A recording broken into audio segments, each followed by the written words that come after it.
Hello, કેમ છો બધા વિદ્યાર્થી મિત્રોને? Good morning.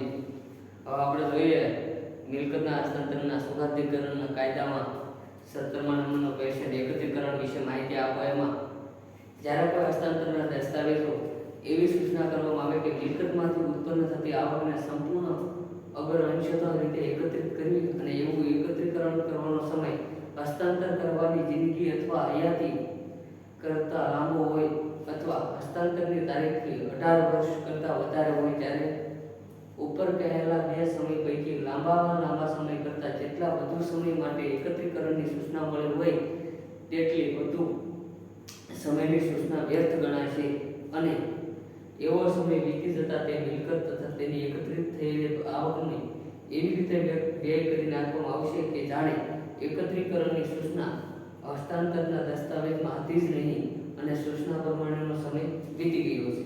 એકત્રીકરણ અથવા આવકનો સંચય કરવાની સૂચના હસ્તાંતરથી પ્રાપ્ત કરનારને મિલકતનો ઉપયોગ કરવાના જે નિરપેક્ષ અધિકારો મળવા જોઈએ તેમાં બાહ્ય છે. હાલમાં પહેલા માત્ર 1 વર્ષ એકત્રીકરણ કરવા દેવાની છૂટ હતી. 1929 પછી એવું ઠરાવ્યું કે વધુમાં વધુ હસ્તાંતર કરનારના જીવનકાળ દરમિયાન અથવા હસ્તાંતરની તારીખથી 18 વર્ષ સુધી આવક એકત્ર કરવા દેવાય. ઉદાહરણ તરીકે એ પોતાની મિલકત 1930માં પગારને હસ્તાંતરથી આપે છે અને સૂચના આપે છે કે મિલકતની આવક 1930 થી 25 વર્ષ સુધી એકત્ર કરવી. આ 1935માં મરી જાય છે.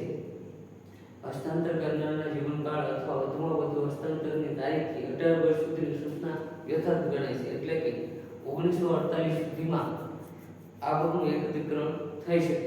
25 વર્ષ સુધીની એકત્રીકરણની સૂચના વ્યર્થ ગણાય. 1948માં પગારે 1930 થી 1948 સુધીની એકત્રિત થયેલા આવક સહિત સમસ્ત મિલકત મળી જશે. એમાં એકત્રીકરણમાં કેટલાક નિયમોમાં અપવાદ છે તે જોઈએ. હસ્તાંતર કરનારના કરજ અથવા હસ્તાંતરથી હિત પ્રાપ્ત કરનારના કરજ ભરવા એકત્રીકરણની સૂચના થઈ શકે. જ્યારે મિલકતનું હસ્તાંતર સાર્વજનિક લાભાર્થી થયું હોય ત્યારે એકત્રીકરણની સૂચના થઈ શકે. હસ્તાંતર કરેલી મિલકતના નિભાવ, મરામત અને સંરક્ષણ માટે એકત્રીકરણની સૂચના આપી શકાય. હસ્તાંતર કરનારના અથવા હસ્તાંતરથી હિત પ્રાપ્ત કરનારના દૂરસ્થ સંતાનો માટે નાણાકીય પ્રબંધ કરવા એકત્રીકરણની સૂચના થઈ શકે. ત્યાર પછીનો નેક્સ્ટ લેક્ચર છે